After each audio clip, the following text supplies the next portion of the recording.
Welcome to my Week 14 NFL picks and predictions. I will be picking these games both against the spread and who I think will win outright. I track my record against the spread. Last week I went 10-3, and overall I'm 117-86 against the spread this season. Okay, let's jump into these games and start with Thursday Night Football. We have the Steelers hosting the Patriots, and the Steelers are 6.5-point favorites at home. They're playing a team in the Patriots that scored literally 0 points last week and still covered the spread. The Chargers were 6.5-point favorites and they couldn't cover, with the Patriots scoring 0 points. They lost 6-0 in a game that was literally abysmal, absolutely atrocious to watch. And the Steelers are coming off a 14-point loss to the Cardinals in a game that Kenny Pickett actually injured his ankle and is now out for the next few weeks. It's a bummer for the Steelers because right after they fired Matt Canada, they had a good game offensively, they beat the Bengals, and they were feeling pretty good. And then they come into this game against the Cardinals and looked really bad, and partially because Pickett was out, partially because they actually just might not be good at offense with or without Canada. And now we just really don't know what they have, and we're not going to know for the next few weeks with Pickett out. Mitch Trubisky is just not a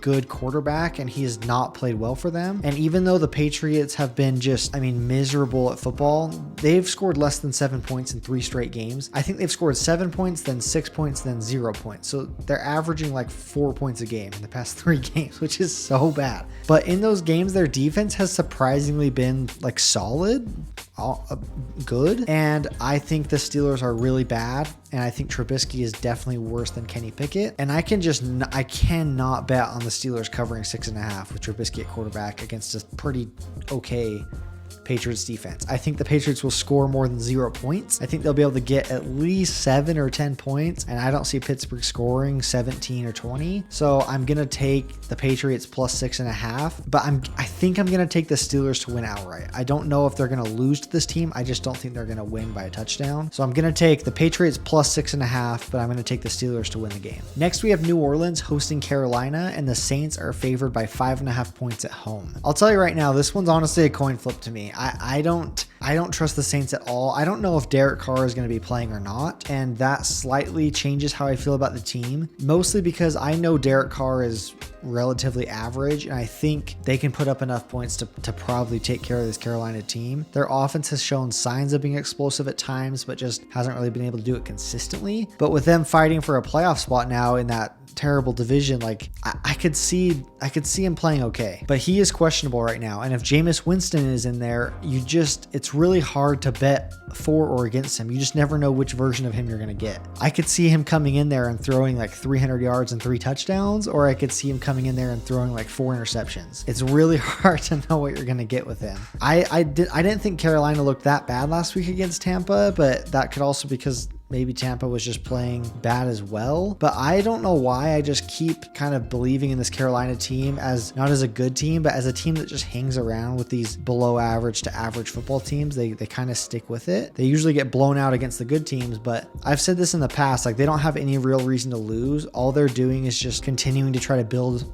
confidence in Bryce Young and build his confidence, and I'm sure they're just trying a bunch of new things every week to try to get things going. And because of that, I think I'm going to take them plus 5.5, and I actually think I'm going to take them to win this game. And like I said, this one's a coin toss. Like I could really, if the Saints come out and score 35 points, like they're going to win the game and they're probably going to cover. Carolina can't score that many points, but I just don't know what version of them we're going to get. And I think that Carolina has been steadily getting a tiny bit better, and that might be wrong, but I'm going to take Carolina plus 5.5. I'm going to take them to win the game, and we're going to see how that goes. Then we have Detroit heading into Chicago, and they're going into Chicago as 3.5-point favorites on the road. Detroit's offense right now has been firing on all cylinders. They've just been putting up a ton of points, but they've still been having to like squeak out games because their defense has kind of been getting torched. Their offense is second right now in yards per game, and they're like 5th in scoring overall, but their defense just hasn't been able to put together a good enough game to really get them some blowout wins. They've had a couple of shootouts and a couple of games where, last week they played New Orleans. They were up 21-0 in the blink of an eye. Like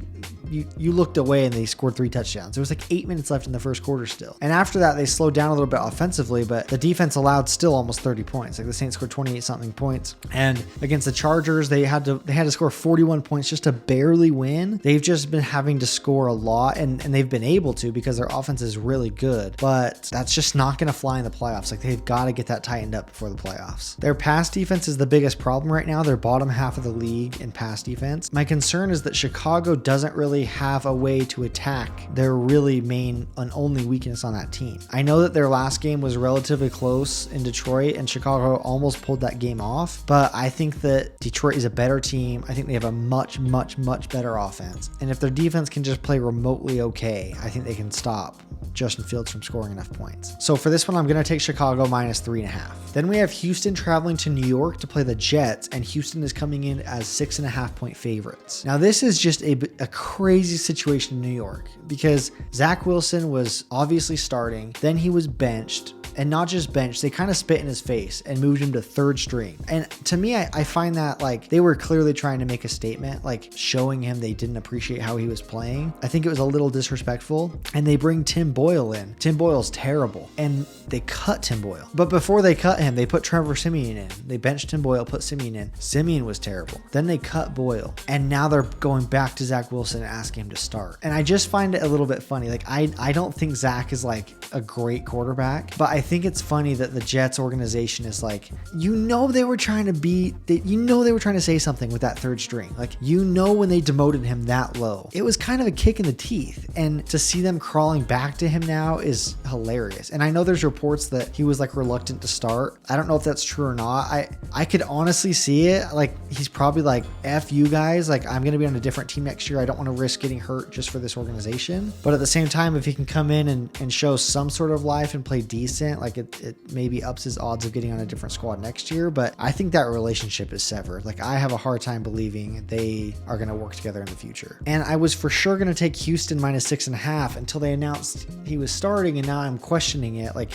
if he wants to come in and prove something, and I don't know. I'm having a hard time. I think I'm still going to take Houston minus 6.5 because their offense is just really good. And no matter who's played quarterback for the Jets, they just can't move the football. Like, they cannot score points. They can't move the ball. It's been like that all season. And Houston's offense is so high powered, even without Tank Dell, which is a huge bummer for that team. Nico Collins has been balling. Devin Singletary has been balling. Damian Pierce has been playing well. I don't know if Dalton Schultz is back yet, but CJ Stroud is on an MVP level. I just like that team so much and think that they're really going to cruise at the end of the season. They're really pushing for a playoff spot. So I am going to take Houston minus 6.5. I think they're going to come in strong. I think that the Jets are dysfunctional. They're a mess. The quarterback situation is terrible. I'm going to take Houston minus 6.5. Then we have a battle of the backups, but in a game that I actually think is going to be kind of interesting to watch. We have Cincinnati hosting Indianapolis, and Cincinnati is actually 1.5 point home dogs in this game. Jake Browning is coming off an electric performance on Monday Night Football against the Jags. They got the W, and he played really good. But Gardner Minshew has been balling as well, and that Colts team is playing good. They're 7-5. They're in the 7th seed in the playoffs right now, and they've been a well-rounded team this season. It's tough to know with Cincy, like, is Jake Browning going to continue playing this well, or are they going to have a little bit more ups and downs?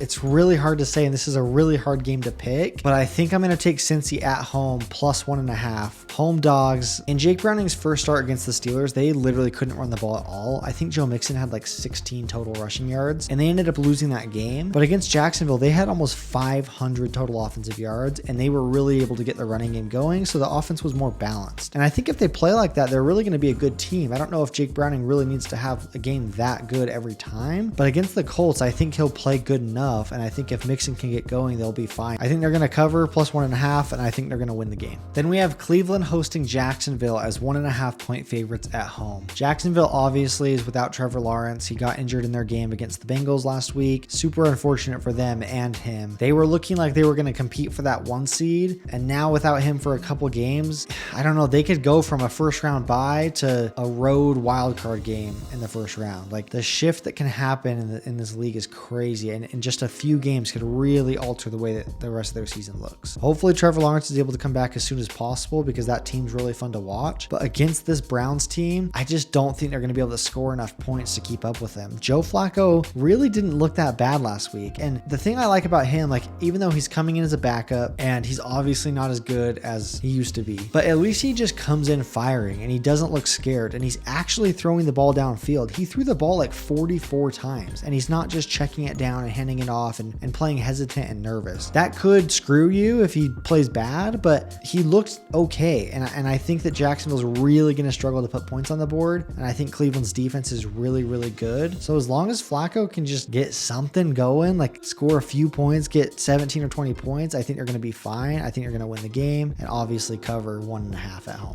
Then we have Baltimore hosting the Rams as 7.5 point favorites at home. And initially I had picked the Rams in this one because they've proven they can score 30 plus points in a game. And it's tough to take a team minus 7.5 when they're facing someone that can put up 30 points. Like you're gonna have to score a lot of points to cover a spread that big. But when you look at their resume and who they've played and who they've scored those points against, it's actually not great. And the teams, and then when they've played good teams, they've gotten blown out. So I think I'm gonna have to stick with the Ravens in this one, minus 7.5. They're in a really tight race for the first seed in the AFC. Obviously that means so much more than it has in the past because there's only one bye week team in each conference. And now Jacksonville is potentially out of that race. It's really between Miami, Baltimore, and Kansas City. I think Baltimore's going to be sharp. I think they're going to win, and I think they're going to cover 7.5. Then we have Tampa Bay traveling to Atlanta, and Atlanta is favored by 2.5 at home. And this one to me is just another toss-up. Like both these teams stink at football. I don't trust either quarterback. Neither team has proven to be able to move the ball consistently on offense. The only bright side of either team is probably Mike Evans, but they just can't win football games. And so I'm going to take Atlanta minus 2.5 just because they're at home and because they're kind of in a fight for the playoffs right now, which is crazy to say, but I'm going to take the Falcons to win and to cover 2.5. The Raiders are at home and they're playing Minnesota, and Minnesota is actually coming in as 3.5 point favorites on the road. And this line is actually really surprising to me. I think both teams are relatively even, and even if you think Minnesota is better, to swing the line all the way in their favor and by more than 3 points is kind of crazy, especially after that performance they had against Chicago, like the 12-10 game on Monday Night Football. The Raiders haven't been great, but they have shown some life, and Aiden O'Connell has really not been bad. They're coming off losses to Kansas City and Miami, but they were in both of those games. And I know that sounds like that's a sad positive to have on your season that you didn't get killed in your game, but I do think it shows something. They started that KC game up 14-0. I know they fell apart, but Kansas City's in another tier, and they hung with that Miami team the entire game. I think that they're really solid, and I think that Minnesota could be, but you know, those first two games with Dobbs were looking good, and then the last two have not looked so great, and particularly his most recent was actually really bad. I mean, he threw 4 interceptions against Chicago and lost. So I just don't know really what we're going to get from them, and with it being in Vegas, 3.5 point dogs, I actually think that Vegas is going to win, which obviously means they're going to cover, so I'll take Vegas plus 3.5 and to win outright. Then we have a rematch from literally 2 weeks ago, and I can't stand when the NFL does that. You know that every team in the same division is going to have to play twice. I don't get how you can't figure out how to spread it out better. Seattle is going to play in San Francisco, and they just played 2 weeks ago. And Seattle got killed at home, and Geno Smith looked absolutely terrible. San Francisco is coming off their best win of the season. They went and absolutely boat raced Philly in Philadelphia. They made a huge statement to the rest of the NFL that they're really not on the same level as everyone else. They are a tier above. They had a weird skid in the middle of the season, but they are back, and they look great, and they are going to be a team that obviously nobody's going to want to see in the playoffs. Like, they look like a complete football team. They're favored by 10.5 at home against Seattle, and I don't know how you could take Seattle in this scenario. Maybe something crazy happens, but with how good San Francisco has looked, they just beat Seattle by like 18 2 weeks ago. I don't know how you take Seattle in this one. I'm going to take San Francisco minus 10.5 and obviously to win the game outright. Then we have what I think is going to be a really good game. We have Kansas City hosting Buffalo, and Kansas City is favored by 2.5. And both teams are weirdly kind of desperate for a win. And Buffalo is more like mathematically desperate. Like, they are 6-6, and if they want any chance at the playoffs, they really need a win. They have Kansas City this week and then Dallas next week. They've got to start piling up the wins. If they lose this and and drop to 6-7, they're probably out. So they're definitely desperate. And Kansas City is coming off that loss to Green Bay and still just has not gotten in that groove all season. They have just continued to win some games and have some close ones and lose some, and they just don't look like a team that can put together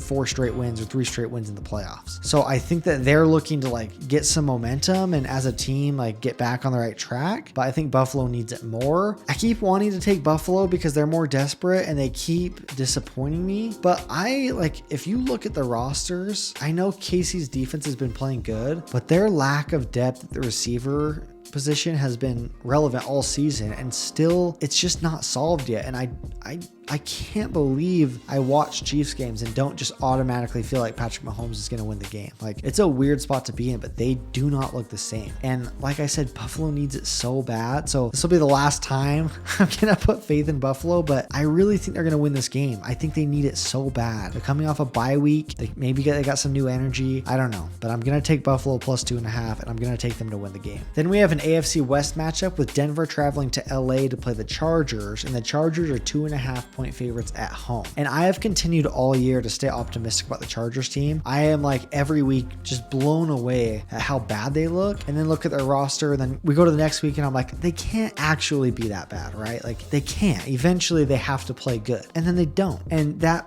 6-0 win over the Patriots is, I mean, you can't feel good about that. Like, you just can't leave that game feeling good in any type of way. And so I honestly think I have to stop. Like, it's like I have to stop putting my faith in this team, and eventually you just have to listen to what they're telling you or what they're showing you. Like, whether we think they're good or not, or talented or not, they're not a good football team, and they can't win games. And I don't know. Denver is in the playoff hunt. They need the game more. They've been more consistently at least average this season. I'm going to take Denver plus 2.5 on the road, and I'm going to take them to win the game. Then we have the big game. The big game for the NFC standings, a huge game for the NFC East, and a massive game for my mental well-being. This is the game. This is the game that we absolutely have to win. There's just no way around it. They have to win. They have to show they can beat Philly at home. This has to be how they start December. This is it. There's just no way around it. I know it's not a must win like mathematically, but I think it is psychologically. Like, I think if we can't beat Philly at home, I'm going to be in a dark place mentally. Like, I will just feel zero confidence heading into the rest of the month. I'll be checked out of December. Like, if we can't do that, what's even the point? Like, this is the game, man. We need it so bad. Dallas is favored by 3.5, and honestly, I thought it would be 2.5 or 3. 3.5 is kind of bizarre to me, and if I wasn't a fan, I might take Philly because I think it might be a closer game, but I can't put that energy out there. So I'm going to take Dallas minus 3.5. Please. Please. They've got to cover this one. They've got to win, and they don't have to cover, but please, just win the game. They have to. This will be a major indicator of how my month of December is going to go. Then we have 2 Monday Night Football games this week, which I don't understand why we do, especially with games like this where it just looks like it's going to be 2 bad football games. The first one is New York is hosting Green Bay, and the Giants are dogs at home by 6.5 points. The Packers are looking good, and Jordan Love has had 3 straight really great games, and they're coming off a win against Kansas City under the bright lights on Sunday Night Football, and they're looking good. It really looks like they're going to make a playoff push now, which didn't seem feasible 3 weeks ago. I mean, Jordan Love was getting like written off like 5 weeks ago. Like, people were done, and now it's looking like, Jesus, is he a guy? Their bandwagons are really starting to get some momentum, and there's definitely a different buzz around that team now. The Giants are like hopeless at this point, and they're not good, and so I'm going to take Green Bay minus 6.5 on the road. I think the line is a little high, but I still think they're going to cover, and obviously I think they're going to win the game. I think they're going to want to keep this momentum rolling heading into the playoffs, and I think they might make it. And then the second game, and I kind of hope I'm wrong on this, because if I'm right, it's going to be a really boring Monday night, but I'm going to take Miami minus 13.5 against Tennessee in our second Monday Night Football game. Miami's offense is just electric right now. They're playing at home, primetime game. Tennessee has not shown really any signs that they can keep up with a team like this, and even though that line is really high, Miami, similar to Dallas, has just dominated these bad teams, and I think they're going to continue to do that. So I'm going to take Miami minus 13.5, and that would mean we have 2 really boring Monday Night Football games, but hopefully that's not the case. Okay, and that's it for my Week 14 NFL picks. Thank you guys so much for watching. I really, really, really appreciate it. Please like and subscribe if you enjoyed, and I'll see you guys in the next one.